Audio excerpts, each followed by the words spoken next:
In the outskirts of Oregon, Bill stops his car and changes his clothes to burn them while remembering all the violence he just went through. This started 2 days ago. Bill is a 23-year-old guy living with his hardworking parents. He's in a constant state of anger and frustration, caused by his obsessive consumption of depressive news about the state of the world and videos from edgy influencers. To burn through this frustration, Bill punches a bag, lifts weights, or plays darts in his room. When he's in front of his parents, Bill pretends to be a chill dude. One morning things get difficult when Bill's parents inform it's about time for him to move out of the house. Bill snaps as he spills the juice, reminding his parents that the deal consisted of him living with them until he had enough saved money for his post-education because he wants to do this on his own. His father points out some of that money could go to rent, and Bill accuses him of guilt tripping. An argument ensues, but the parents need to leave for work, so they tell Bill that they'll help him out for a few years but they still want to discuss the matter properly over dinner later. Afterward, Bill drives downtown and goes to a coffee shop, where he orders a double espresso macchiato with extra foam. The barista finishes the order quickly, but Bill is disappointed by what he sees, claiming it isn't a macchiato because it doesn't have foam. An argument ensues and Bill returns the coffee while asking for his money back, but the barista thinks he's an idiot and refuses to return the money. Bill storms off only to return a second later and takes some stuff from the counter before leaving again, so the barista uses the chance to throw a roll at his head. Moments later, Bill is at work in a garage fixing a van. Suddenly his boss shows up and points out his lunchtime is over, so he should be working on cars instead of wasting time on the van. Bill asks him to treat his best worker better and asks for a raise, but his boss tells him off. Bill has no choice but to work with the cars, but first he leaves a mysterious bag inside the van. After work, Bill meets his only friend Evan, a rebel influencer who makes videos about opposing social norms and complaining about the system. Evan gives Bill 2 packages and asks him to stop sending stuff to his house because his father doesn't like it. He also wants to know what's in the packages but Bill just says it's a surprise. Then Bill decides they're grabbing a bite at the chicken den, although Evan doesn't approve of the company because he believes in animal rights and orders a salad. Once they have their food, the boys eat while discussing their upcoming paintball game and are interrupted when the employee comes by to pick up the tray. She ends up accidentally spilling their meals on them and at first the guys laugh, but while she cleans, they demand an apology and their money back. The employee says she'll redo their orders but she can't return the money, causing Bill to ask for the manager until Evan calms him down. After their new order arrives, they eat while watching people on the street, which inspires a rant from Evan about overpopulation, the destruction of natural resources, contamination, and people's obsession with money. Bill responds that Evan's too pessimistic and that he's all talk but no action. Later when Bill returns home, his parents are waiting for him to have a serious talk. They're a bit angry because Bill hasn't called and missed dinner, so he apologizes and promises they'll have the talk in the morning because he'll have exciting news then. Afterward Bill goes to his room, where he reads books and magazines related to the world's problems while hearing the news on the radio, which also talks about violence. Bill keeps picturing all those crimes in his head and eventually abandons reading to open his packages instead. It turns out he's ordered a full bulletproof armor and he starts putting it together while listening to Evan's latest video, during which he talks about the world needing people who actually stand up and believe in action. Bill makes fun of him, calling him precious. After finishing working on the armor and some wires, Bill also prints a bunch of fake money. Next he films a video of his own, still making fun of Evan for thinking people are equal and not doing anything. The next morning, Bill works out harder than ever before joining his parents for breakfast.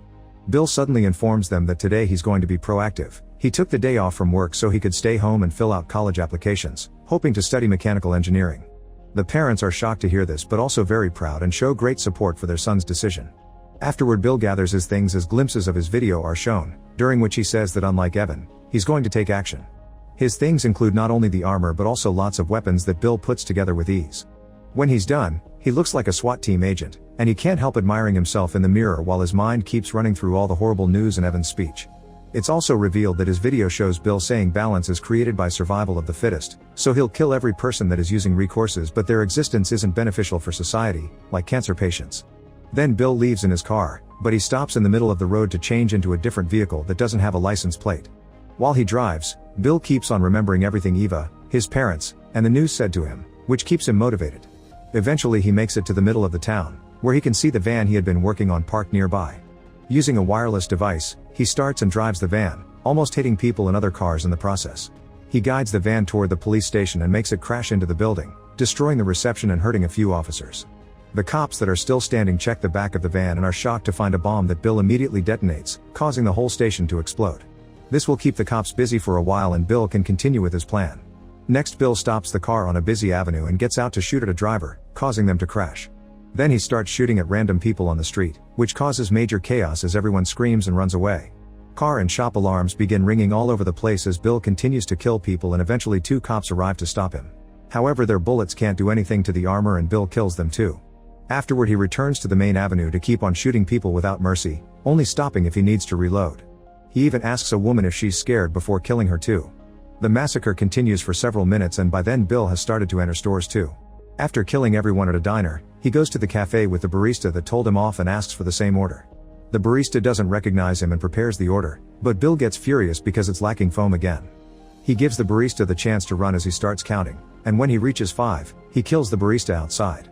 Next, Bill enters a beauty salon and shoots in the air as a warning before cornering all the employees and clients against the wall. Then he takes off his helmet and gets some water, explaining the armor is very hot. He also takes a seat to rest and begins making fun of the victims for sounding so scared. Some of the women beg for mercy and mention their families, so Bill says he feels nauseous and leaves the shop without killing anyone. However, he returns 2 seconds later to corner the people in the salon again and shoot them all at the same time because they saw his face. Bill's next stop is the bingo, where a bunch of elderly people are too busy playing to pay attention to him. He decides to get some food, and this clerk does notice he's crazy, so he doesn't charge him for it. Bill sits at a table among the old people and takes a bite of his sandwich, but he hates the taste of it. Feeling his anger boiling, Bill approaches the caller and steals the latest number as he calls it for everyone, but nobody reacts except for the caller, who asks him politely to give the number back. Bill realizes that these people don't need his help because they're pretty much dead already and leaves. Afterward, Bill drives to the local bank while listening to the radio, which is already covering all his crimes. Once he makes it to the bank, he parks horribly and immediately opens fire on the upcoming guard before going inside. While he makes everyone back away from the alarms, suddenly an employee jumps on him from behind and makes him fall, but Bill quickly overpowers him and kills him with a knife. People start to panic, so Bill shoots a bunch of them before asking the manager to open the safe. While the manager searches for the key, Bill makes an employee empty the register in a bag. Next, the manager pretends he doesn't know the safe's password, so Bill starts talking to him by alternating between understanding and insults until the guy finally gets it open. Once all the money is in the bag, Bill rushes back to his car, puts the bag with the real money in the trunk, and takes out the bag with the fake bills he printed. Then he makes a show out of setting the money on fire while yelling that money is useless.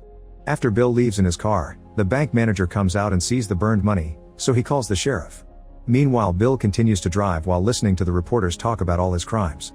Using the radio, he catches the police's frequency and learns they're searching for him. These cops were coming into town through Cross Road.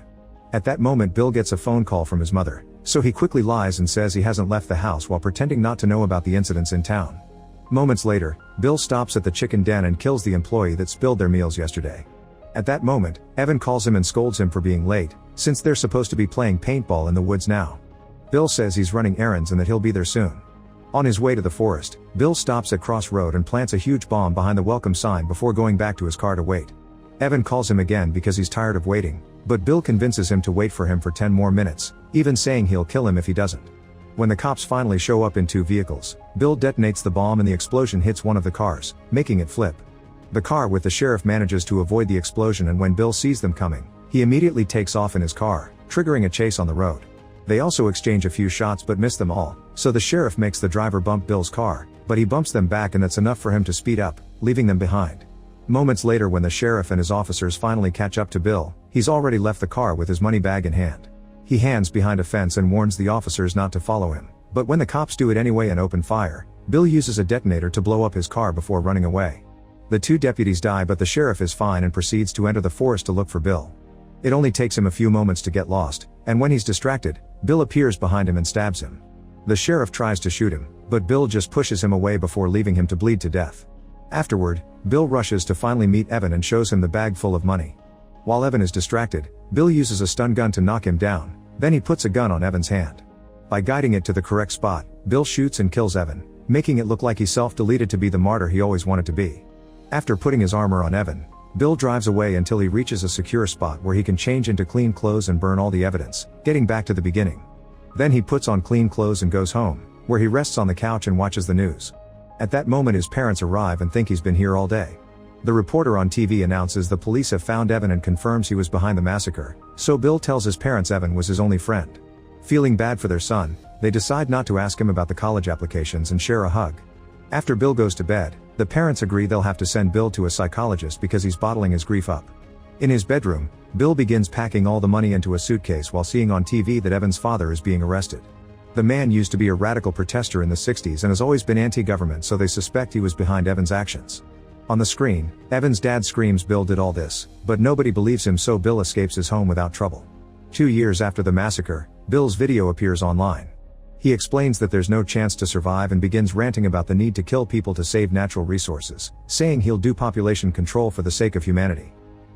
Make sure to subscribe and turn on notifications so you can watch more videos like this. Thanks for watching.